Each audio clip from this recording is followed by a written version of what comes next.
冰冰可谓是家喻户晓的人物，不论是当年爆火的《武媚娘传奇》，还是让她沦为众矢之的《阴阳合同》，从万人追捧的顶流到销声匿迹的过气女星，消失的这6年时间里，范冰冰干嘛去了？对此，范冰冰也曾回应道：5年没有拍戏，其实对一个演员来说，其实挺残酷的，就是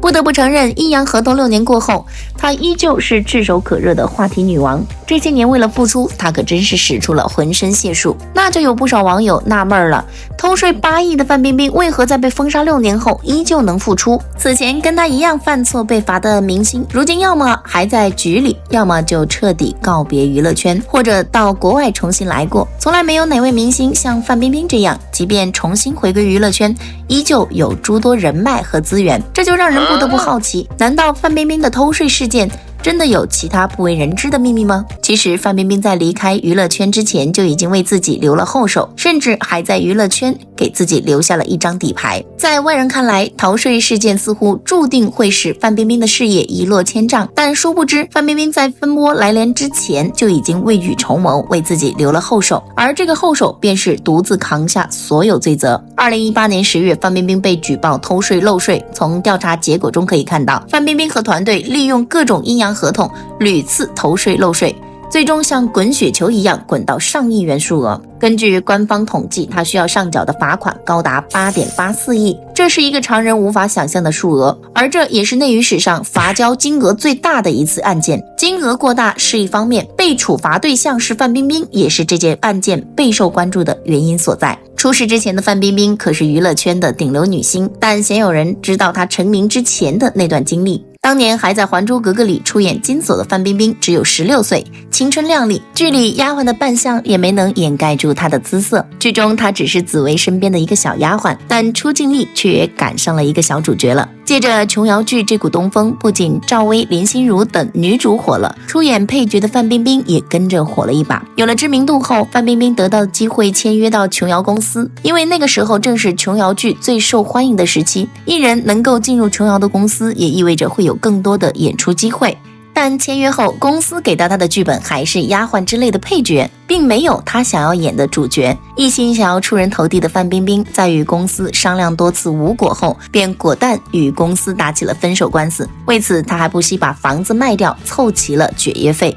从这一经历也不难发现，范冰冰的野心与魄力都是刻在骨子里的。解约之后，2000年范冰冰签约华谊。签约后，她虽说可以在一些影视剧中担任主角，但由于她之前出演《还珠格格》时给观众留下的印象过于深刻，后续作品里观众对她的评价也都是就是那个金锁丫头吧。直到2003年，在出演了冯小刚导演的《手机》后，范冰冰在众多女演员中逐渐崭露头角。也正是凭借此作品拿到了百花奖的最佳女主。之后，范冰冰开始尝试一些类似妲己、杨贵妃这种妩媚妖艳的角色，剧中的扮相也让观众欣赏到她性感的一面。这也导致接下来的很长时间，网络上对于范冰冰的评价都是负面的，甚至还有不少网友认为她就是一个靠身材和样貌上位的花瓶。面对这种争议，放到其他明星身上肯定都急着解释了，但范冰冰反而不急不躁，她深知只要自身有讨论度，那就意味着有流量度、有热度。之后她也更专注于在电影上的发展，并相继拿下了多个电影节影后。在影视圈收获满满后，为了能够全方位发展，她的经纪人从杨天真换成了穆晓光，并在她的帮助下成立了自己的工作室，开始建立了属于自己的品牌。为了推动个人品牌的发展，范冰冰决定进军时尚界。2010年龙袍礼服一举成名后，每一场红毯她都会成为现场媒体的焦点。也许是知名度与话题度过高，不少网友对她很是反感，甚至一度称她是国内营销炒作第一人。不仅如此，采访中面对记者提问，范冰冰也是一脸坦然，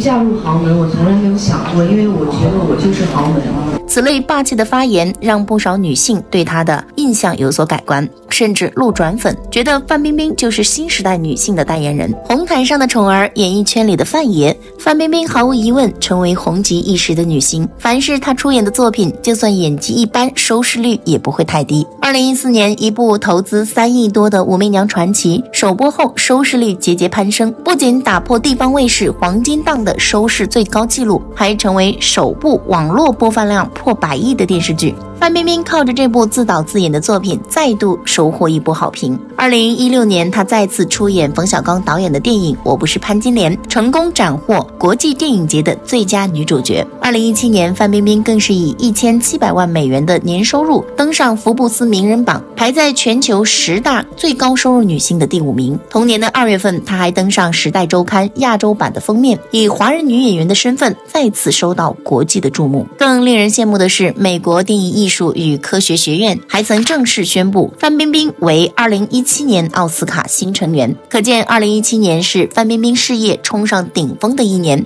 但也正是经历过2017年的顶峰时期，2018年她才摔得很是狼狈。2018年，正当网友们对范冰冰的印象有所改观时，谁也没料到这位备受追捧且不差钱的主，竟会犯下偷税漏税的错，甚至被罚数额高达8.8亿。这一消息曝光后，微博瞬间被网友们挤到瘫痪，大家都在等范冰冰给出一个合理的解释。结果解释没等到，却等来了一封道歉信。一夜之间，范冰冰成为众矢之的。面对网友们的声讨，范冰冰并没有选择逃避，反而是主动站出来接受惩罚，用最短的时间补缴起了罚款，免去了牢狱之灾。此时，一部分网友就开始纳闷，范冰冰为何如此爽快就交起了罚款？就算她作为明星有着天价片酬，但短时间内凑齐8亿，多少还是有些不现实。正当网友们百思不得其解时，一个爆料引起了众人的关注。这则爆料称，案发前范冰冰就让经纪人穆晓光烧了自己原始的账本。很多网友不明白范冰冰为何会这么做，但其实想一下就不难发现，这其实就是范冰冰在为自己铺路。范冰冰作为是国际知名的艺人，她的手里势必有握着诸多大人物的黑料，这些内容不仅多还猛，随便曝光一条出来，便会有不少人需要去踩缝纫机。这样一来，但凡范冰冰嘴上没个把门的，把事情抖落出去，其他资本势必会对她避而远之，甚至整个娱乐圈都会孤立她。这样一来，范冰冰虽说当下充当了替罪羊，扛下所有的黑料，但她至少保住已有的人脉，后续哪怕她需要卷土重来，也会有不少人脉帮忙，或者这些人脉也会看在她的面子上，提点一下她想要捧的人。而这正是范冰冰给自己留下的后手。相比起其他明星出事后的销声匿迹，范冰冰出事后虽说没有了往日的人气，但至少她的资源并不差。如今的范冰冰担任了马六甲旅游亲善大使，不仅由首长亲自接见欢迎，就连当地富豪陈志远的掌上明珠4大天王刘德华小姨子陈雪玲都曾与他合影。为了承担起这个亲善大使的责任，范冰冰也是放下身段与网红们打交道，甚至还抛头露面做起了直播带货，可见事业并没有受到太大影响，反而在自己留下的后手中逐步回归大众的视野。虽说她如今只是在国外有着不错的市场，但比起那些销声匿迹的同行，她已经算是幸运的了。当然，除了在出事后给自己留了一个后手，范冰冰如今之所以能够重返娱乐圈，多少还是因为她在娱乐圈还有一张底牌，而这张底牌便是她的弟弟范丞丞。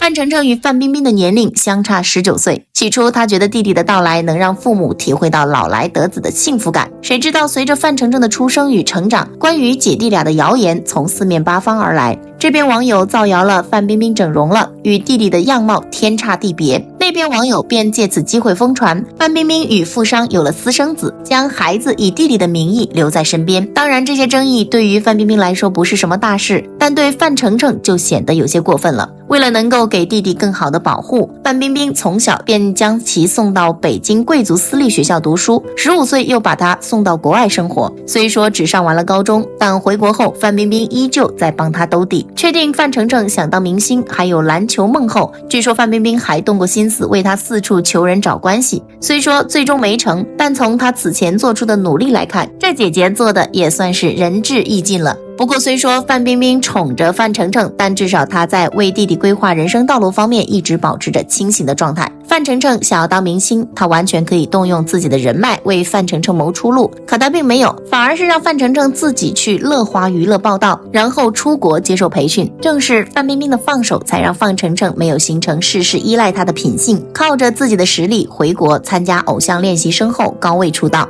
而且特别巧，范冰冰是2018年接到的举报，范丞丞是2018年正式出道。从时间上看，网友们难免会将两人绑在一起，但在看到范丞丞背后的经纪公司是乐华娱乐，而非范冰冰前经纪人杨天真的怡心娱乐时，网友对于范丞丞的恶意也就没有那么大了。而这也正是范冰冰对弟弟最佳的保护。在范冰冰出事之后，范丞丞也在娱乐圈里有了一定的名气和粉丝基础，于是范冰冰便顺理成章的把自己手上剩余的人脉资源全部给到范丞丞。对于范冰冰的这一做法，行业内的人员也不会说什么，而作为普通人也很难找理由指责他们姐弟俩，毕竟姐弟之间互相扶持一把，在普通家庭中也都是常有的事情，娱乐圈更是正常的现象。继承了姐姐的人脉与资源后，范丞丞并没有忘本，相比起其他靠着家人给的资源一步登天的星二代，他反倒显得格外踏实，不是非大综艺大制作不接，而是循序渐进的从副咖到主咖，从配角到主角，一步一个脚印走出属于自己的道路，也让观众对他有所好感，许多媒体平台对他的好感度也上升不少。如今脱离了姐姐范冰冰的光环，范丞丞的发展丝毫没有受到影响，靠着出众的颜值与不错的口碑，成为流量小生中难忘的实力派。无论是电视剧《曾少年》还是《被遗忘的时光》，他的演技都得到了认可。在此之后，他更是靠着在线的演技获得韩寒的青睐，出演了今年年初爆火的电影《飞驰人生2》。或许范丞丞能够走到今天，离不开姐姐范冰冰的扶持，但至少他们姐弟俩都还算是清醒，一个尽量减少与弟弟的捆绑营销，一个也不特别依赖姐姐所给的资源。正因如此，范丞丞才成为姐姐留在娱乐圈的底牌。范冰冰在她事业巅峰期所获得的成就和赞誉几乎无人能及，然而面对这份来自命运的馈赠，她似乎未能充分珍惜，结果也不得不承受了相应的代价。如今满血归来的范冰冰重回大众的视野，对于事业有何打算，我们不得而知。有些网友希望她能复出成功，也有网友劝她放弃对名和利的追逐，尽早回归正常的生活。但还有部分网友紧紧抓住她之前犯的错误不放，希望她永无出头之日。不过无论网友们怎么评价，范冰冰如今最大的想法或许是好好活着，为了自己，也为了家人，更是为了那些永远支持她的粉丝。人间有短，人生在世，难免犯错，即便那些以渡人为己任的佛陀，也常向弟子们讲述自己修行路上的跌宕起伏。或许婴儿呱呱坠地时的啼哭，是对未来充满挑战的人生的一种预感，而人们在生命尽头时露出的微笑，或许是对即将摆脱这既痛苦又不乏欢乐人生的一种释然和解脱。